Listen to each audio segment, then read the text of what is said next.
ثم جعلناه نطفة في قرار مكين. ആ പുരുഷനിൽ നിന്ന് പുറത്തേക്ക് വന്ന ഇന്ദ്രിയത്തെ സുരക്ഷിതമായ നല്ലൊരു ഭദ്രമായ ഒരു ശീതീകരണം നടന്ന ഉപകരണത്തിൽ ഭദ്രതയുള്ള ഒരു സഞ്ചിയിൽ കാറ്റ് കടക്കാത്തൊരു അറയിൽ നമ്മൾ സൂക്ഷിച്ചു.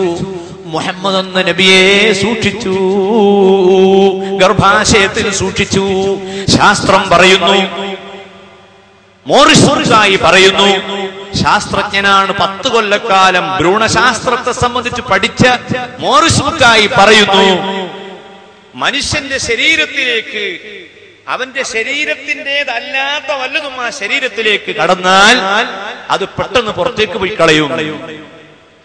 എന്നാൽ ഒരു സ്ത്രീയുടെ ഗർഭാശയത്തിലേക്ക് ഒരു പുരുഷനിൽ നിന്ന് പുറപ്പെട്ട ബീജം അവിടെ എത്തിയപ്പോൾ ആ ഗർഭാശയം ആ കടന്നു വന്ന ഇന്ദ്രിയ ബീജത്തെ മർഹബ മർഹബ എന്ന് പറഞ്ഞ് സ്വീകരിക്കുകയാ, തള്ളിയില്ല.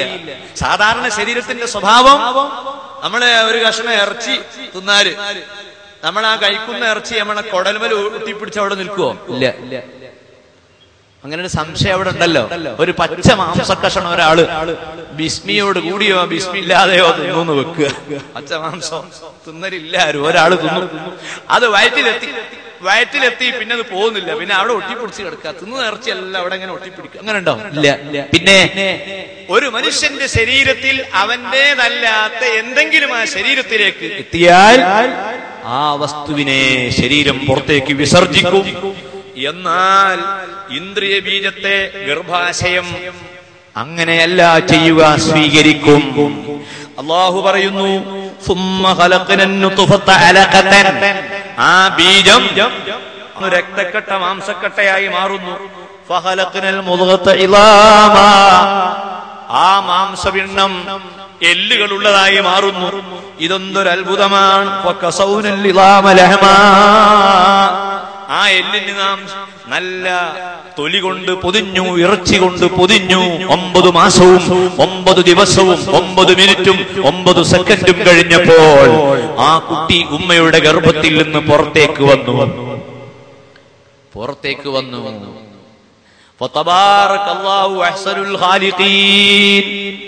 ഇതിന്റെ വളരെ വ്യക്തമായ ഈ ചിത്രം റസൂലുള്ളാഹി പറഞ്ഞപ്പോൾ ശാസ്ത്രകാരന്മാർ അത് പഠനത്തിന് വിധേയമാക്കി. മോറിസ് ബുക്കായി പഠിച്ചിട്ട് അദ്ദേഹം ഇസ്ലാം മതം സ്വീകരിച്ചു. കാരണം ഇത് അള്ളാഹുവിന്റെ വേദഗ്രന്ഥമാണ്. ഇത് മുഹമ്മദ് നബിക്ക് മനസ്സിലാക്കാൻ കഴിയുന്ന വിഷയമല്ല. അള്ളാഹു കൊടുത്ത വഹീ പ്രകാരമല്ലാതെ പ്രവാചക തിരുമേനിക്ക് പറയാൻ കഴിയില്ല. മോറിസ് ബുക്കായി 10 വർഷക്കാലം പഠനം നടത്തിയ, ഭ്രൂണത്തെ പറ്റി പഠിച്ച ശാസ്ത്രജ്ഞനാണ്. അദ്ദേഹം ഇസ്ലാമായി ഖുർആൻ, ബൈബിൾ ആൻഡ് സയൻസ് എന്നൊരു പുസ്തകം വിരചിതമായി. ചിന്തിക്കുന്നവർ മനസ്സിലാക്കുക, തീർന്നില്ല. അതേ ശാസ്ത്രം തന്നെ ഇതുപോലെ 100 കണക്കിന് കാര്യങ്ങൾ ഗവേഷണത്തിന് വിധേയമാക്കി. തീയെപ്പറ്റി പഠിച്ചു, വെള്ളത്തെ സംബന്ധിച്ചു പഠിച്ചു, വിരലടയാളത്തെ സംബന്ധിച്ച് പഠിച്ചു. ഓരോന്നും വളരെ അത്ഭുതത്തോടുകൂടി അള്ളാഹുവിന്റെ ഖുർആൻ ചർച്ച ചെയ്യുന്നു. സഹോദരന്മാരെ, ഈ സംസാരിക്കുന്ന എന്റെ കയ്യിലുള്ള വിരലടയാളം, ഈ വിരലിന്റെ അടയാളവും എന്റെ മാതാപിതാക്കളുടെ കൈവിരൽ അടയാളവും ഒരുപോലെയല്ല. ഈ പ്രഭാഷണം കേൾക്കുന്ന നിങ്ങളുടെ ആയിരക്കണക്കിന് ആളുകളുടെ വിരലടയാളവും എന്റെ വിരലടയാളവും ഒരുപോലെയല്ല. വളരെ ചെറിയ ഈ സ്ഥലത്ത് ക്രമീകരിച്ചിട്ടുള്ള ഈ അടയാളങ്ങൾ, ഇതിന്റെ ശരിയായ രൂപം കാണണമെങ്കിൽ ആധാരം രജിസ്റ്റർ ചെയ്യുമ്പോൾ വിരലടയാളം നമ്മൾ പതിക്കാറുണ്ട്.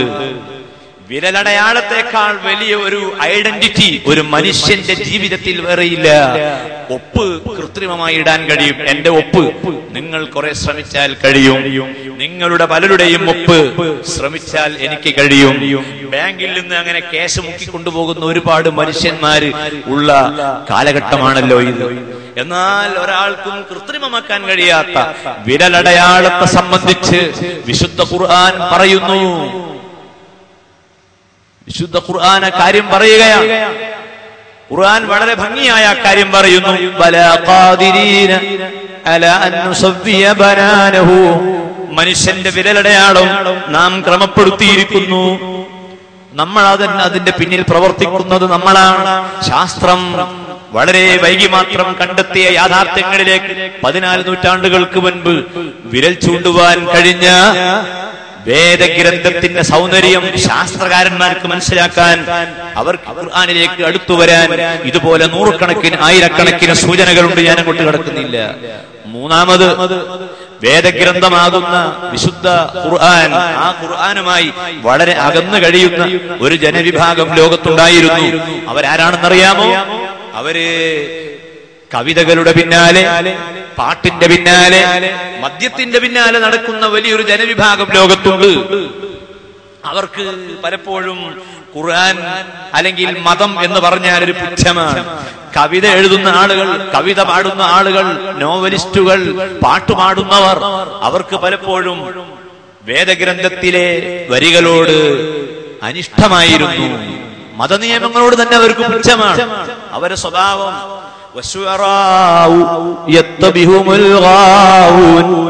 അലം തറ അന്നഹും ഫീ കുല്ലി വാദിൻ യഹീമൂൻ വഅന്നഹും യഖൂലൂന മാ ലാ യഫഅലൂൻ. മലകളിലൂടെ നടക്കുകയും എന്തോ വായിൽ തോന്നിയത് മുഴുവനും പാടുകയും ഭാവനകളുടെയും സങ്കല്പങ്ങളുടെയും പിന്നാലെ നടക്കുകയും ചെയ്യുന്ന കവികൾ. ആ കവികൾക്ക് ആദർശങ്ങളില്ല, ആശയങ്ങളില്ല, പാട്ടുകൾ മാത്രമേ ഉള്ളൂ. ഇന്ന് ഈ കാലഘട്ടത്തിൽ സിനിമയുടെ പശ്ചാത്തലത്തിൽ പാട്ടുപാടുന്നവരുണ്ട്, നാടകത്തിന് ഈരടികൾ സമ്മാനിക്കുന്നവരുണ്ട്, നോവലുകൾ എഴുതുന്ന നോവലിസ്റ്റുകളുണ്ട്. ഞാൻ എല്ലാ നോവലിസ്റ്റുകളെയും ആക്ഷേപിക്കുകയല്ല. നല്ല ലക്ഷ്യമില്ലാതെ പാട്ടുപാടുന്ന, ധർമ്മബോധത്തിന് വേണ്ടി ശ്രമിക്കാത്ത ഏതു പാട്ടുകാരാവട്ടെ, നോവലിസ്റ്റുകളാകട്ടെ, അവർ സമൂഹത്തിന് ഭാരമാണ്. വൈക്കം മുഹമ്മദ് ബഷീറിന്റെ ഏതോ ഒരു പുസ്തകത്തിൽ വായിച്ചതായി ഓർക്കുന്നു. ഒരു ദിവസം അദ്ദേഹം ഒരു വഴിക്ക് ഇങ്ങനെ നടന്നു പോകുമ്പോൾ ഒരു സ്ഥലത്തെത്തിയപ്പോൾ വല്ലാതെ മൂത്രം മണക്കുന്നു. ബഷീർ ആ സമയത്ത് പറഞ്ഞു, ഇവിടെ ഒരു മുസ്ലിം പള്ളി ഉണ്ടാവാൻ സാധ്യതയുണ്ട്. അതാണ് സാഹിത്യകാരന്മാരുടെ സ്വഭാവം. ഇസ്ലാമിന് എന്തെങ്കിലും ഒരു പാളിച്ച, ഒരു പോരായ്മ തന്റെ പുസ്തകത്തിൽ എഴുതി ചേർക്കാനാണ് അവരുടെ ശ്രമം. നിങ്ങൾ ആലോചിക്കണം. ഇങ്ങനെ കവിതയുടെയും നോവലിന്റെയും പിന്നാലെ പോകുന്ന ആളുകൾ, ഞാൻ അവരോട് പറയുന്നു, നിങ്ങൾ ഖുർആനിലേക്ക് അടുത്തു വരൂ. വന്നാൽ നിങ്ങളെ നോവലിനേക്കാൾ, നിങ്ങൾ ഉദ്ദേശിക്കുന്ന കവിതയേക്കാൾ ഖുർആന് നിങ്ങൾക്ക് ആസ്വദിക്കാൻ കഴിയും. ആരും തന്നെ വിചാരിച്ചു പോകരുത് ഈ നൂറ്റാണ്ടിൽ ജീവിക്കുന്ന നമ്മളാണ് വലിയ വിദ്യാസമ്പന്നരെന്ന്. ശാസ്ത്രത്തിന്റെ കാര്യം പറഞ്ഞതുപോലെ ചരിത്രം പഠിക്കുന്ന വിദ്യാർത്ഥികൾ അവരൊരിക്കലും ധരിച്ചു പോകരുത് ഏറ്റവും വലിയവര് നമ്മളാണെന്ന്. നൂറ്റാണ്ടുകൾക്ക് മുൻപ് വലിയ മഹാന്മാര് കഴിഞ്ഞുപോയിട്ടുണ്ട്. ഒരു ചെറിയ ഉദാഹരണം, കഅബ് ഇബ്നു സുഹൈർ റളിയല്ലാഹു അൻഹുവിന്റെ ചരിത്രം നോക്കിയാൽ കാണാം. സഹോദരിമാരെ, സുഹൃത്തുക്കളെ, കഅബ് ഇബ്നു സുഹൈർ വിഫാഖു കഅബ് ബുജൈരിൻ മുൻഖിദുൽ ലക മിൻ തഅദീലി തഹ്ലുകത്തിൻ വൽ ഖുൽദി ഫീ സഖറാ. മുഹമ്മദ് നബിയുടെ കാലഘട്ടത്തിൽ കവിത എഴുതുന്ന സ്വഭാവക്കാരനായിരുന്നു കഅബ് ഇബ്നു സുഹൈർ. നിമിഷം കൊണ്ട് കവിത എഴുതും. ആ കവിതയിലൂടെ ജനങ്ങളെ ആകർഷിക്കും. കവിതയിലൂടെ ജനങ്ങളുടെ മനസ്സ് അദ്ദേഹം പൂർണ്ണമായി കയ്യിലെടുക്കും. പാട്ടുപാടുന്നവർക്ക് പെട്ടെന്ന് ലോകത്ത് പല സ്വാധീനങ്ങളും ചെലുത്താൻ കഴിയുന്നു. പാട്ടുപാടുന്നവരുടെ സ്വഭാവം അതാണ്. ഏത് നടക്കാത്ത കാര്യങ്ങളും നടന്നു എന്ന് ചിത്രീകരിക്കുവാൻ കവിത എഴുതുന്നവർക്ക് വളരെ എളുപ്പത്തിൽ കഴിയുന്നു. അള്ളാഹുവിന്റെ നബി അറേബ്യയിൽ വന്ന സമയം ആ നബിയെ തകർക്കാൻ വേണ്ടി ജാഹിലിയ്യ കാലത്തുള്ള ആളുകൾ പ്രധാനമായി ഉപയോഗപ്പെടുത്തിയത് കവികളെയാണ്. ആ കവികളെ ഉപയോഗപ്പെടുത്തി നബിയെ പറ്റി പലതും അവർ പാടിച്ചു. ആ കൂട്ടത്തിൽ ഒരാളാണ് കഅബ് ഇബ്നു സുഹൈർ. കഅബിനോട് പറയുന്നു, മുഹമ്മദ് നബിയുടെ വലയത്തിൽ ജനങ്ങൾ കുടുങ്ങാതിരിക്കണമെങ്കിൽ കഅബേ നീ രംഗത്ത് വരണം. കഅബ കവിതയുമായി രംഗത്ത് വന്നു. റസൂലുള്ളാഹിനെ ആക്ഷേപിച്ചുകൊണ്ട് കവിത എഴുതി. ഒരു ദിവസം തിരുനബി സല്ലല്ലാഹു അലൈഹി വസല്ലമ കഅബിന് കത്തെഴുതി. അള്ളാഹുവിന്റെ റസൂൽ ധൈര്യമുള്ള ആളാണ്. ഇസ്ലാമിക സമൂഹം ആ ധൈര്യം ലോകത്തെ കാലവും നിലനിർത്തണം. ഇതുപോലെയുള്ള പ്രഭാഷണ പരിപാടികളിലേക്ക് മുസ്ലിമീങ്ങളിൽപ്പെട്ട അഭ്യസ്തവിദ്യരായ ആളുകളെ ക്ഷണിക്കുന്നത് പോലെ ഇതര സമുദായത്തിലുള്ള ആളുകളെയും ഇത്തരം പരിപാടികൾ ശ്രദ്ധിക്കാൻ വേണ്ടി നമുക്ക് പറയാവുന്നതാണ്. പക്ഷേ ഇത് റമദാന്റെ വേദിയായതുകൊണ്ട് അതിൻ്റെതായ പരിമിതികളും ആരാധനയുടെ ഭാവങ്ങളുമെല്ലാം ഉള്ളത് കൊണ്ട് അതിന്റെ രൂപവും സ്വഭാവവും മൊത്തം എല്ലാവരും മനസ്സിലാക്കണം എന്ന് മാത്രം. കഅബ് ഇബ്നു സുഹൈർ വലിയ സാഹിത്യകാരനാണ്. അദ്ദേഹത്തിന്റെ സാഹിത്യത്തിന്റെ വലിപ്പം കാണണമെങ്കിൽ കാലിക്കറ്റ് യൂണിവേഴ്സിറ്റിയിൽ പാഠപുസ്തകമായി കഴിഞ്ഞ ഏതാനും വർഷം മുമ്പ് വരെ അംഗീകരിച്ച ഒരു പുസ്തകമുണ്ട്. അത് കഅബ് ഇബ്നു സുഹൈറിന്റെ പുസ്തകമാണ്. വലിയ സാഹിത്യകാരന്മാരുടെ പുസ്തകമല്ലേ യൂണിവേഴ്സിറ്റികൾ സിലബസ് ആയിട്ട് അംഗീകരിക്കൂ. എന്നാൽ ഇപ്പോഴും കഴിഞ്ഞ ഏതാണ്ട് 5 കൊല്ലം മുമ്പ് വരെ കാലിക്കറ്റ് യൂണിവേഴ്സിറ്റി അറബ് സാഹിത്യം പഠിപ്പിക്കാൻ വേണ്ടി തെരഞ്ഞെടുത്ത പുസ്തകം കഅബ് ഇബ്നു സുഹൈറിന്റെ സാഹിത്യമാണ്. ആ കഅബ് ഇബ്നു സുഹൈർ ഇസ്ലാമിന്റെ ക്യാമ്പസിന് പുറത്തു നിൽക്കുമ്പോൾ അല്ലാഹുവിന്റെ ഖുർആൻ ഇങ്ങനെ അവതരിക്കുന്നു. അലിഫ് ലാം മീം ദാലികൽ കിതാബു ലാ റൈബ ഫീഹി ഹുദൽ ലിൽ മുത്തഖീൻ. വേദഗ്രന്ഥത്തിന്റെ വരിയാണ്. ഈ വരി അങ്ങ് അവതരിച്ചപ്പോൾ അലിഫ് ലാം മീം സൈറൻ മൊബൈലിൽ ശബ്ദം അടിക്കുന്നത് പോലെ ശബ്ദം കേൾക്കുമ്പോഴേക്ക് വേഗം ഫോൺ പോയി എടുക്കും. പ്രസവ വാർഡ് കയറിയതുപോലെ കുഞ്ഞ് കരയുമ്പോഴേക്ക് ഉമ്മക്ക് തിരിയും, എന്റെ കുഞ്ഞാ കരഞ്ഞത്. ഓരോ കുഞ്ഞിന് ഓരോ കരച്ചില, ഓരോ മൊബൈലിന് ഓരോ ശബ്ദ. അത് എന്റേതാ, അത് എന്റേതല്ല, അത് എന്റേതാ. ഇതുപോലെ ഒരു സൈറൺ മുഴങ്ങുന്നു. അലിഫ് ലാം മീം. കഅബ് ഇബ്നു സുഹൈറിന് മനസ്സിലാകുന്നില്ല എന്താണ് ഈ ശബ്ദം. എത്രയോ കവിതകൾ എഴുതിയിട്ടുണ്ട്, ധാരാളം കവിതകൾ ചൊല്ലിയിട്ടുണ്ട്, ഉണ്ടാക്കിയിട്ടുണ്ട്. അവിടെയൊന്നും കാണാത്തൊരു ശബ്ദമാണിത്. അലിഫ് ലാം മീം റാ കാഫ് ഹാ യാ ഐൻ സ്വാദ്. ആ ശബ്ദം കേൾക്കുമ്പോൾ ആ കാലഘട്ടത്തിലുള്ള സാഹിത്യന്മാർ ഒരല്പസമയം ശങ്കിച്ചു നിൽക്കുന്നു, മെല്ലെ അറച്ചറച്ചു നിൽക്കുന്നു. റസൂലുള്ളാഹിന്റെ കത്ത് വരുന്നു, കഅബേ ഒന്ന് വരണം, ഈ ക്യാമ്പസിലേക്കൊന്ന് വരണം. ഇത് എല്ലാവർക്കും ഉള്ള മതമാണ്, ശാശ്വതമായ സ്വർഗത്തിലേക്കുള്ള വഴിയാണ്. കടന്നോളൂ. കഅബ് ഇബ്നു സുഹൈർ അതാ വരുന്നു. പക്ഷേ വരുമ്പോൾ ഒരു പേടി. റസൂലുള്ളാഹിനെ പേടിക്കേണ്ടതില്ല, അവിടുന്ന് ആരെയും ദ്രോഹിക്കുകയില്ല, മർദ്ദിക്കുകയില്ല. പക്ഷേ ആ നബിയുടെ ശിഷ്യനായ ഉമർ ഇബ്നുൽ ഖത്താബിനെ പലർക്കും പേടിയാണ്. കാരണം ഉമർ റളിയല്ലാഹു അൻഹു ചില വിഷയങ്ങളിൽ കർക്കശ സ്വഭാവത്തിന്റെ ഉടമയാണ്. അത്തരം ആളുകൾ സമുദായത്തിൽ കുറെ ആളുകൾ അങ്ങനെ വേണം. കുറെ ആളുകൾ അവരെ ഒന്ന് മയപ്പെടുത്താൻ വേറൊരു ടീമും വേണം. അവരെ രണ്ടു കൂട്ടരെയും സംഘടിപ്പിക്കാൻ ഒരു നേതൃത്വവും വേണം. എന്നാലേ പോസ്റ്ററുകളും നോട്ടീസുകളും മദ്രസകളും പള്ളികളും പ്രവർത്തനങ്ങളും ഒക്കെ ഭംഗിയായി നടക്കുകയുള്ളൂ. ഉമർ റളിയല്ലാഹു അൻഹുവിന്റെ ആ ഒരു സ്റ്റൈൽ. ഉമറിനെ പേടിച്ചുകൊണ്ട് കഅബ് ഇബ്നു സുഹൈർ ചിന്തിക്കുന്നു, റസൂലുള്ളാഹിനെ പറ്റി വളരെ മോശമായി പലതും എഴുതിയ ഞാൻ റസൂലുള്ളാഹി സ്വല്ലല്ലാഹു അലൈഹി വസല്ലം ഉള്ള പള്ളിയിലേക്ക് അങ്ങ് കയറിയാൽ ഉമർ ഇബ്നുൽ ഖത്താബ് എന്നെ കണ്ടാ പിടിച്ച് തല്ലും, എന്നെ കൊല്ലും. അതുകൊണ്ട് ഒരു മുഖംമൂടി വാങ്ങി ധരിക്കാതെ മദീനത്തെ പള്ളിയിലേക്ക് ഞാനില്ല. അങ്ങാടിയിൽ പോയി ഒരു മുഖംമൂടി വാങ്ങുന്നു, ആ മുഖംമൂടി അതാ ധരിക്കുന്നു. കക്കാനല്ല ആ മുഖംമൂടി അണിയുന്നത്. നമ്മളെ പത്രത്തിലൊക്കെ ഇന്നൊന്നിലെയൊക്കെ പത്രത്തിൽ മുഖംമൂടി ധരിച്ച പുരുഷന്മാരെ കണ്ടു. അത് കക്കാൻ വേണ്ടിയാണ്, കൊള്ള ചെയ്യാൻ വേണ്ടിയാണ്. ഓടിക്കൊണ്ടിരിക്കുന്ന വാഹനത്തിലെ വ്യക്തിയെ കൊല്ലാനും തട്ടാനും വേണ്ടിയാണ്. ഇത് നല്ല ഉദ്ദേശത്തോടു കൂടി ഒരു മുഖം മൂടി ധരിച്ച് മദീനത്തെ പള്ളിയിലേക്ക് അങ്ങ് കടന്നു ചെല്ലുന്നു. സുബ്ഹാനല്ലാഹ്. ബഹുമാനപ്പെട്ട ഉമർ ബിൻ ഖത്താബ് അടക്കമുള്ള ആളുകളൊക്കെയുള്ള സദസ്സ്, ആ സദസ്സിലേക്ക് മെല്ലെ അങ്ങ് കയറി ചെന്ന് റസൂലുള്ളാഹി സ്വീകരിക്കുന്നു. ആര് വന്നാലും സ്വീകരിക്കുന്ന നബിയാണ്. നേരെ അങ്ങ് അതാ കടന്നു ചെന്ന് റസൂലുള്ളാഹിന്റെ ഹദ്റത്തിൽ കഅബ് ബിൻ സുഹൈർ ചെന്ന് ഇരിക്കുന്നു. ഇരുന്നതിന് ശേഷം കഅബ് അവിടെ വെച്ച് അതാ ഒരു പാട്ട് പാടുന്നു. ഹബീബായ നബിയെ, എനിക്കൊരു കാമുകിയുണ്ട്. ആ കാമുകിയും ഞാനും തമ്മിൽ വളരെ സ്നേഹമുണ്ടെങ്കിലും ഞങ്ങൾ വളരെ അകന്നാ ജീവിക്കുന്നത്. ഇപ്പൊ എന്റെ കാമുകി വളരെ ദൂരെയാണ്. എനിക്ക് അവളെ കാണണമെന്നും പ്രാപിക്കണമെന്നും വലിയ ആശയുണ്ട്. ഇത് പറയാൻ വേണ്ടി വന്നതാണ്. ബാനത്തു സുആദു ഫഖൽബിൽ യൗമ മത്ബൂലു മുതയ്യമുൻ നിസ്റാ ലം യുഫദ മഖ്ബൂലു. ഇതാണ് പാട്ടിന്റെ തുടക്കം. ആർക്കും മനസ്സിലാകുന്നില്ല എന്താണ് പറയാൻ പോകുന്നതെന്ന്, ഏത് കാമിനിയുടെ ചരിത്രമാണ് പറയാൻ പോകുന്നതെന്ന്. പക്ഷേ ആ കാമുകിയെ വർണ്ണിച്ചുകൊണ്ട് പിന്നെ കുറെ വരികൾ ഇങ്ങ് ചൊല്ലിയപ്പോൾ ആരാണ് കാമിനിയെന്ന്, ആരാണ് കാമുകിയെന്ന് സ്വഹാബത്തിന് മനസ്സിലായി. അത് റസൂലുള്ളാഹിനോടുള്ള മഹബത്ത് കൊണ്ട് കഅബ് ബിൻ സുഹൈറാകുന്ന സാഹിത്യകാരൻ ചൊല്ലുകയാണ്. കുറെ അങ്ങ് ചൊല്ലിയിട്ട് അവസാനം ഇന്നർ റസൂല ലസൈഫുൻ യുസ്തളഉ ബിഹി മുഹന്നദും മിൻ സുയൂഫില്ലാഹി മസ്ലൂലു. ഹബീബായ നബിയെ, അങ്ങ് ഏറ്റവും തിളക്കമുള്ള ലോഹമാണങ്ങ്. അങ്ങയെ പോലെ തിളക്കമുള്ള ഒരു വസ്തു ഞാൻ കണ്ടിട്ടില്ല.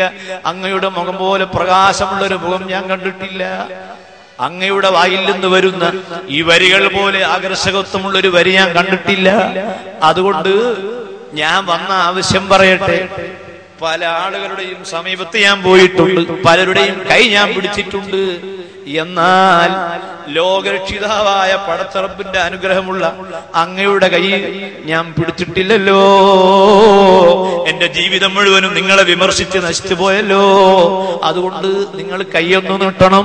ഞാൻ നിങ്ങളെ കയ്യിൽ എന്റെ കൈയൊന്ന് വെക്കട്ടെ. ഇന്നി വലഅതു യമീനി ലാ ഉനാസിഉ ഫീ കഫി ദീ നിഖ്മാ തിൻഖീലുൽ ഖീലു. അങ്ങയുടെ കൈ ഇങ്ങോട്ട് നീട്ടിയാൽ എന്റെ കൈ അങ്ങയുടെ കയ്യിലേക്ക് ഞാനൊന്ന് വെച്ചാൽ ഒരിക്കലും നബിയെ ആ കൈ ഞാൻ വലിച്ചു കളയൂല. എന്റെ ജീവിതത്തിന്റെ അവസാനം വരെ ഈ ഖുർആന്റെ അനുയായിയാണ് ഞാൻ. ഞാനിനി വേറൊരു കവിതയുടെ പിന്നാലെ ഞാൻ പോവില്ല. ഞാൻ വേറൊരു പാട്ടിന്റെ പിന്നാലെ പോവുകയില്ല. നിസ്കാരത്തിന്റെ സമയത്ത് കവിത കേൾക്കുന്ന മനുഷ്യ, നിസ്കാരം നടക്കുമ്പോൾ TV ചാനലിൽ നടക്കുന്ന സീരിയലുകളെ പിന്നാലെ കൂടുന്ന മനുഷ്യ, ആ കഅബ് ബിൻ സുഹൈറിന്റെ കൂടെ നിനക്കിങ്ങനെ സ്വർഗത്തിലെത്താൻ കഴിയും? ബഹുമാനപ്പെട്ട കഅബ് റളിയല്ലാഹു അൻഹു റസൂലുള്ളാഹിന്റെ കൈ പിടിച്ച് ആ ബൈത്തങ്ങ് ചൊല്ലുന്നു. പുന്നാര നബി സല്ലല്ലാഹു അലൈക യാ റസൂലല്ലാഹ്. ആ തിരുനബി തന്റെ ശരീരത്തിലുണ്ടായിരുന്ന പുതപ്പെടുത്ത് കഅബ് ബിൻ സുഹൈറിന്റെ തോളിൽ അത് അണിയിച്ചു കൊടുക്കുന്നു. അന്ന് മുതൽ ആ സാഹിത്യകാരൻ ഇസ്ലാമിക പ്രസ്ഥാനത്തിന്റെ ഒരു പ്രധാനപ്പെട്ട പ്രവർത്തകനാണ്. സഹോദരന്മാരെ, സുഹൃത്തുക്കളെ, സാഹിത്യ ലോകത്ത് അറിയപ്പെടുന്നവർ ഖുർആനുമായി ബന്ധപ്പെടാൻ ശ്രമിച്ചാൽ ആ ബന്ധം ഏറ്റവും സുദൃഢമാണ്. അബ്ദുല്ലാഹി ഇബ്നു റവാഹ റളിയല്ലാഹു അൻഹുവിന്റെ ചരിത്രം അതിലേറെ ആകർഷകമാണ്. ഞാൻ ആ വിഷയം ഇവിടെ വിശദീകരിക്കുന്നില്ല. പല പ്രതിസന്ധി ഘട്ടങ്ങളിലും തിരുനബി സല്ലല്ലാഹു അലൈഹി വസല്ലമയുടെ കൂടെ ചേർന്ന് നിന്ന ആളാണ് അബ്ദുല്ലാഹി ഇബ്നു റവാഹ. 12 ആളുകൾ മദീനയിൽ നിന്ന് വന്നു നബിയുമായി കരാറിൽ ഒപ്പുവെക്കാൻ. അബ്ദുല്ലാഹി ഇബ്നു റവാഹ പറഞ്ഞു, ഞാനുണ്ട്. കണ്ടോ, നല്ല കാര്യം എവിടെ നടക്കുന്നു അതിലൊക്കെ പങ്കെടുക്കാനുള്ള ആവേശം അള്ളാഹു ഈ മജ്ലിസിന്റെ ബർക്കത്ത് കൊണ്ട് എല്ലാ നല്ല സ്ഥലത്തും ഓടിയെത്താനുള്ള ആഫിയത്തും തൗഫീഖും നമുക്ക് പ്രദാനം ചെയ്യട്ടെ. നമ്മളെ വാപ്പമാർ ഒരു പ്രഭാഷണം നടക്കുന്നുവെന്ന് കേട്ടാൽ എത്ര കിലോമീറ്ററാ നടന്നിരുന്നത്? ഇപ്പം നടക്കേണ്ടതില്ല. മോട്ടോർ ബൈക്ക് നമ്മളെ മകന്റെ കയ്യിലുണ്ട്. ആ മോട്ടോർ ബൈക്കിലൊന്ന് വയ്യിൽ നിന്ന് കയറിയിരുന്ന് കൊടുത്താൽ മതി. എല്ലാ സ്ഥലത്തും ബസ് സർവീസ് ഉണ്ട്. എല്ലാം നമുക്ക് മടി. അബ്ദുല്ലാഹി ഇബ്നു റവാഹ അതാ മക്കയിലേക്ക് പുറപ്പെടുന്നു. ബൈഅത്തുൽ അഖബയിൽ പങ്കെടുക്കുന്നു. ആ ബൈഅത്തുൽ അഖബയിൽ ഒപ്പിടുന്നു.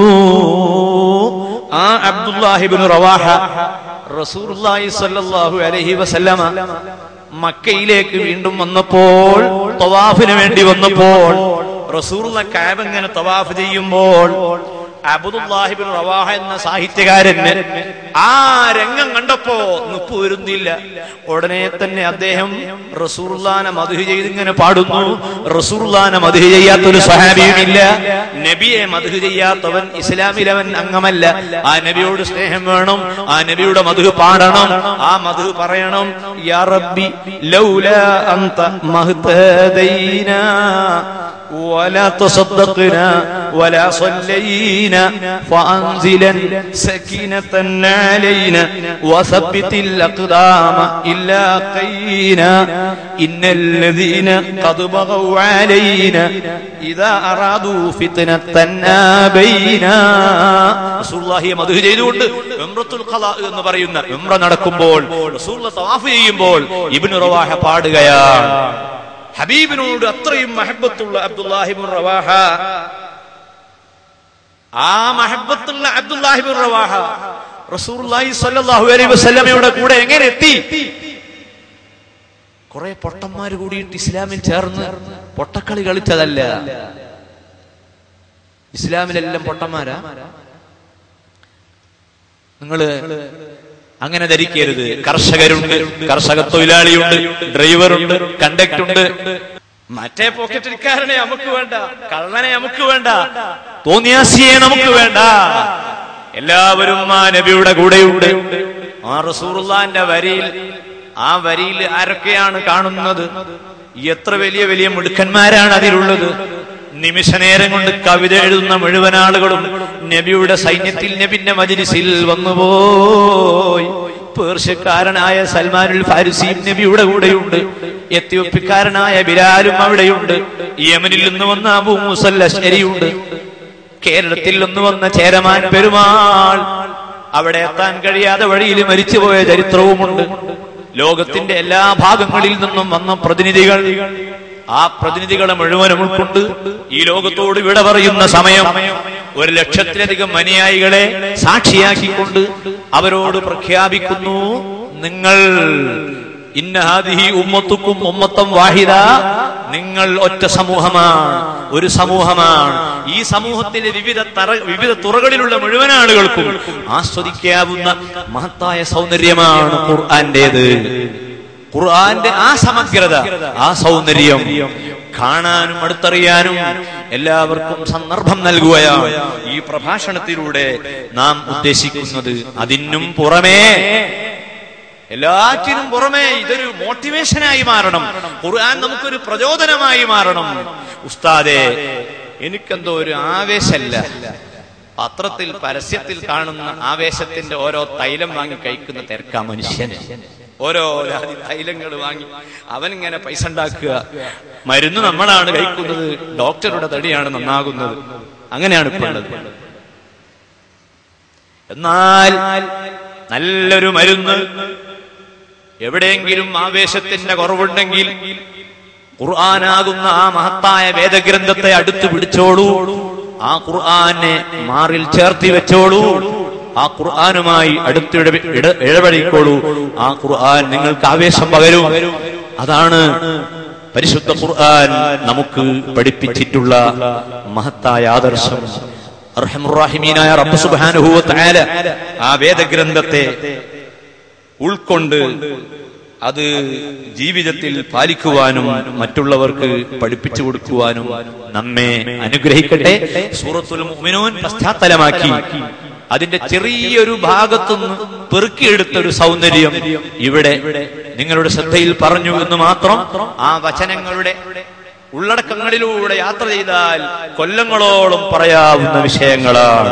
ഈ വചനത്തിന്റെ ഓതിവെച്ച ഭാഗത്ത് തന്നെ കാണാം, وأنزلنا من السماء ماء بقدر فأسكناه في الأرض وإنا على ذهاب به لقادرون وأنشأنا لكم به جنات من نخيل وعناب لكم فيها فواكه كثيرة ومنها تأكلون.